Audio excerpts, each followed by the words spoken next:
waxau ka naxay nabiga calayhi salaatu wasalaam ibliis dhalashadiisa maanta dadka diidan calaa nahji ibliis waayay ogaada sheekooda sheekh cabdilwahaab wuxuu leeyahay usbuuc oo loo xafladeeyaa jiro usbuuc maxamed wahaab leeyahay annagu ma garanayno waxay tan ku diidan yihiin tan ay ku ogol oo aan ahayn in nabiga nabiga calayhi salaatu wasalaam dadka markii bishaan oo kale la gaaro nabiga dhalashiisa laga sheekeeya ka naxayo in ay yihiin ulaa'ika humul khaasiruun kuwa khasaaray waa kuwa khasaaray sanad waliba marka la gaaro bisha mawliid ama bisha rabiicul awwal 12keeda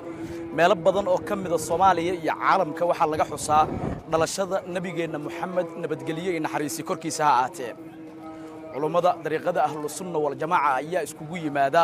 madaxfiyada kala duwan ee lagu xuso dhalashada nabigeena Muhammad nabadgeliyo iyo naxariis korkiisa ha aatee iyaga oo soo jeediya markaasi qasiidooyin nabi amaan ah iyo sidoo kale ka sheekaynta siirada nabigeena Muhammad nabadgeliyo iyo naxariis korkiisa ha aatee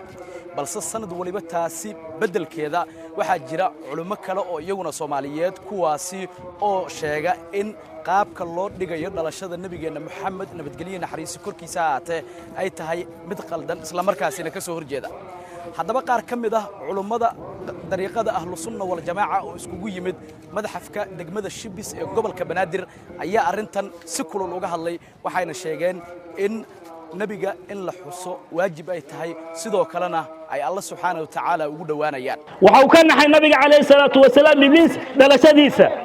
maanta dadka diidan calaa nahji ibliis waayay ogaada dadka diidan nabiga aan ku farxaynin nabiga calayhi salaatu wasalaam mawlidkiisa iyo dhalashadiisa waxaa ka naxay ibliis in la xusana waxaa diiday atbaacu ibliis cid kaloo diida ma jirto ku ajarmayna yaa ku farxay yaa ku farxay muslimiinta axibada leh oo iimaanka leh dadkaas baa la inka rabaa jidkaas inay haysataan sheekooda sheekh cabdilwahaab wuxuu leeyahay usbuuc oo loo xafladeeyaa jiro usbuuc maxamed wahaab leeyahay usbuuc sheekh maxamed wahaab leeyahay hatta google ka shaqo dabay waxa adigu waxa kale ay sameeyaan cibaadadu nabiga calayhi salaatu wasalaam horta waxa loo dayanaa waa saddex marka sunna la yiraahdaa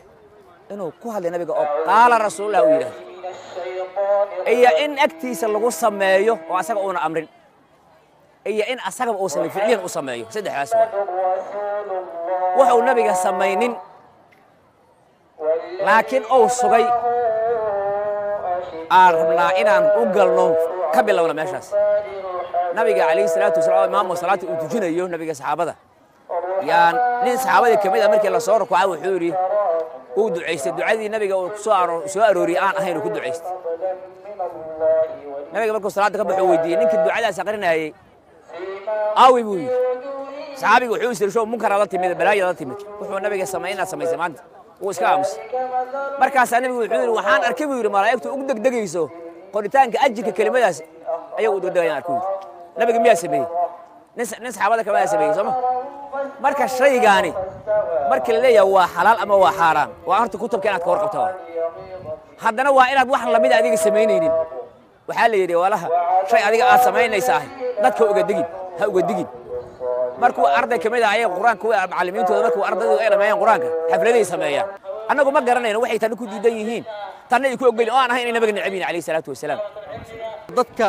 markii bishaan oo kale la gaaro nabiga dhalashiisa laga sheekeeya ka naxayo in ay yihiin ulaa'ika humul khaasiruun kuwa khasaaray waa kuwa khasaaray maxaa yeelay waxaad ka dareemaysaa xaflado oo ma garanaysaa maanta diini aan ahayn baa la dhigaa munaasabada kale ayaa la dhigaa xafladaha ayagaa dhigta laftigooda oo ay ku sheegayaan munaasabaad nabigana lagama soo gaarin kuwa waxay u diidi la'yihiin oo dhalashada nabiga laga sheekeeyay u diidayaan halkaa waad ka fahmaysaa waa nabi nacaab cid allaala cid nabi Muhammad nacabna waa yahuudi un bay la mid yihiin wax khayr ay leeyihiin misaxad ay ku leeyihiin shafaacada nabiga malaha dhinaca kale wasiir ku xigeenka wasaaradda arrimaha diinta iyo awqaafta ee xukuumadda federaalka Soomaaliya oo isna madashan ka soo qayb galay ayaa ka sheekeeyay muhiimadda ay leedahay in sanad waliba marka la gaaro bisha Rabiicul Awwal ama bisha Mawlid labadeeda in laga sheekeeyo dhalashada nabigeena Muhammad nabadgeliyo naxariis korkiisa aatee sidoo kalena la qabto munaasabado lagu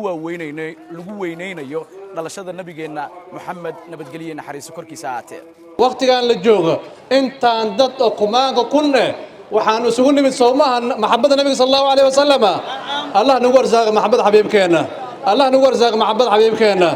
adduunka intaan joogno maxabadiisa Allah nagu warsaaqo ru'yadiisa Allah nagu warsaaqo aakhirana shafaacada nabigeena Allah nasi sallallahu alayhi wasallam kuwa xoodka nabiga waraabaya sharbatan la yadma ba'daha abadan Allah nagu dar walaalayaal